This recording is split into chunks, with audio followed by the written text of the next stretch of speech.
Hey race fans, and welcome to Formula.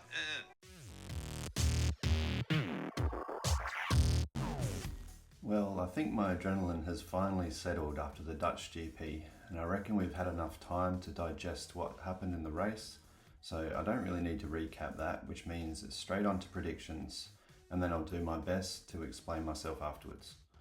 For pole, I really can't go past Leclerc at Monza, because if I went for one of the McLaren boys and Charles nabs it, I'll kick myself. For the podium, I'm going to go Norris third, Piastri in second, and of course for the full Ferrari delusion experience, I'm going for a Leclerc win and the Tifosi to go wild and storm the track. I would be putting Hamilton on the podium if he didn't have the grid penalty, which really stuffs up his whole weekend before it even starts. In fact, with that penalty, I'm guessing they will deploy Lewis in Q3 just to give Charles a tow and try and get pole for one of the red cards. Another factor that may get them pole around their home track is the two rear wing options they'll be bringing, consisting of a low downforce spec from 24, which they run in the Belgium 26 regulations tests before the summer break, and then another extreme wing that has only just received the FIA stamp of approval, so that should be interesting to see. It is supposedly meant to be even more trimmed out and have more flexibility at high speeds, so yet another Monza special. As for my predictions for second and third, I don't really think I need to explain myself there. The only reason I haven't put one of them as my winner is from my pure Ferrari fantasy syndrome. Also on McLaren, Andrea Stella has come out and said that Lando's retirement was down to an oil leak that is due to a chassis issue, but that is about as much as info as he wanted to hand out. It's good news for Norris because what was talk of an engine failure is now just a chassis issue, and the engine safety cutout actually kicked in to avoid terminal damage, which means that his engine is likely still usable and part of the power unit pull, so we won't have to take a penalty later in the year. Norris' engine failure is very similar to Hamilton's engine failure in Malaysia 2016, but Hamilton only had 4 races to try and come back from, and he won all of those remaining races. Lando has 9 races left to try and go on another run, like he did in the previous run of 3 wins in the last 4 races before Zandvoort. The only problem there is Oscar doesn't look like making many big mistakes, so it is likely there will be 1-2 results, which is only a 7-point swing. I think Lando will need a mechanical for Piastri or even a coming together with another driver to level things out for him, but with 9 races to go, anything can happen. Since we are in Italy, we might even get a Kimi contract announcement here at his home Grand Prix, but I think if that's confirmed and George still doesn't get one, that'll just be comical at this point. I mean, what else is there to sort out? To just stop this embarrassment already. It's kind of like a couple that have been together for years and just still don't want to commit and get married. Just do it. Moving on to the Hamilton 5-place grid penalty, and even if he qualifies on pole, which is unlikely, then he will still only start 6th. But with a Monza special spec car and the engines turn up to 11, I'm expecting big things from Ferrari this weekend. And while I don't have him down for a podium, I wouldn't be surprised if he could fight his way up there somehow. Ferrari also have a special livery to celebrate 50 years since Niki Lauda's 1975 Drivers' Championship, which is a nice touch to acknowledge his achievements at the Italian team, and nearly 10 years on from his passing, I'm assuming it may bring up some emotions from Hamilton, who was very close to Lauda from his time at the Mercedes team as an advisor. The livery is interesting, and I'm not sure I like it, but the blacked out rear wing actually looks pretty cool, and a lot better than the normal white HP mess, although all that white HP paint has just been extended to the engine covers, which I'm not a fan of. What the Ferrari car is a fan of though is slow speed corners, where the SF24 really shined last year, and then traction out of them, which it seems a bit of that DNA has remained and is their strong point. So it could really be a good weekend for the Scarlet Boys. A bit of juicy info that has come out of this week is Stefano's comments that he wants more sprint races, but not every race weekend like MotoGP, He wants to introduce reverse grid and also wants to make the actual Grand Prix races shorter because the younger audience doesn't have the attention span to watch a 70-lap race.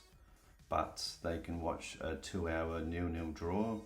Not really sure how that stacks up, but okay, Stefano, take another swig of whatever you're drinking.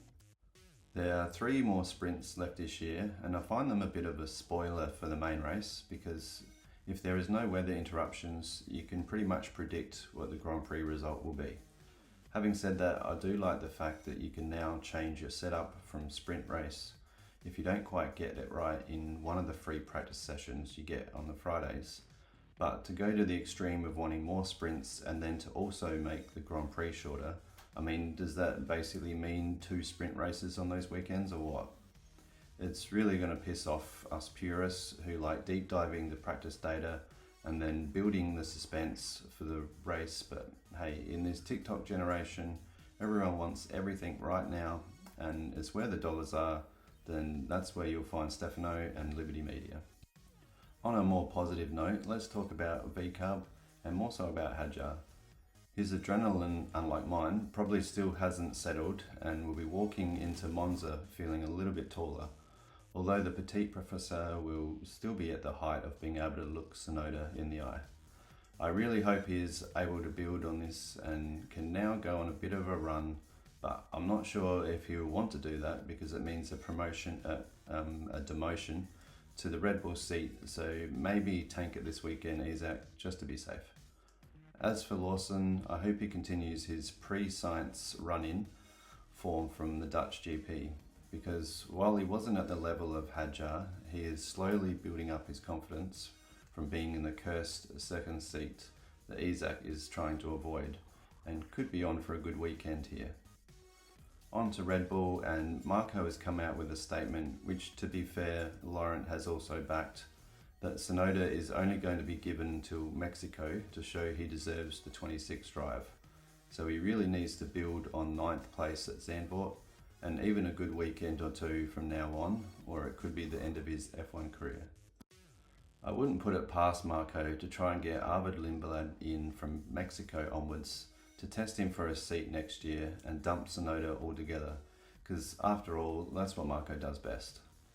Then moving on to Max, and he did not have a great race last year, and they haven't improved the low speed deficit of the car this year, so I'm predicting a tough weekend. Maybe not as bad as Hungary, but I'm thinking around 4th or 5th. But hey, it was looking pretty bad at Zandvoort before qualifying, and then he ended up on the 2nd row and then 2nd in the race. So let's just see what happens in Monza. So Albon will be coming to Monza feeling relieved to finally have some luck and bag a great and well-deserved result, while also walking about as tall as Hadjar is feeling. He had a mega start and just put his car in all the right places in the first 3 corners. And for anyone who hasn't seen it, I recommend you give his onboard a look because it's amazing. That's what set up the 5th place from the start, and Jimmy B will be buzzing as that will cement their 5th in the Constructors for another couple of rounds at least. As for Sainz, his bad luck continues because after a great qualifying result, he did not come away with what he deserved, but he can still have confidence that a good weekend is coming, and I reckon it could be at Monza because in the Ferrari he was a weapon around here.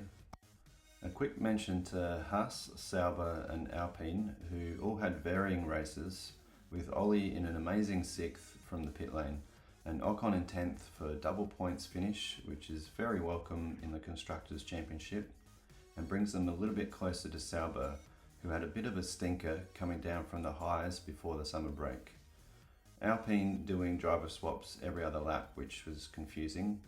I think Franco could have been on for points if they had just left the first driver swap instead of the strategist letting their inner ADHD out and chasing squirrels instead of backing Colapinto and helping him out a bit. This could have been the result Franco needed to fulfill all of Flavio's ridiculous requests from the first race weekend and ease the pressure a bit.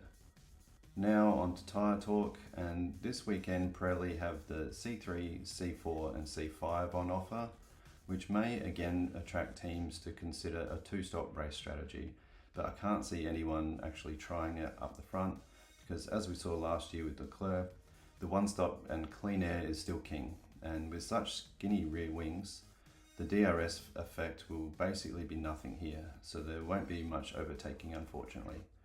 And it's not likely that there'll be a variance in strategy, so get ready for a ball fest unless the McLaren boys spice it up like Oscar tried to last year.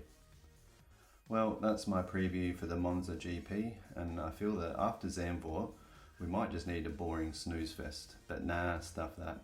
We want more chaos, so let me know what you think might happen in the comments below, and thanks so much for watching, and I'll catch you in the next one.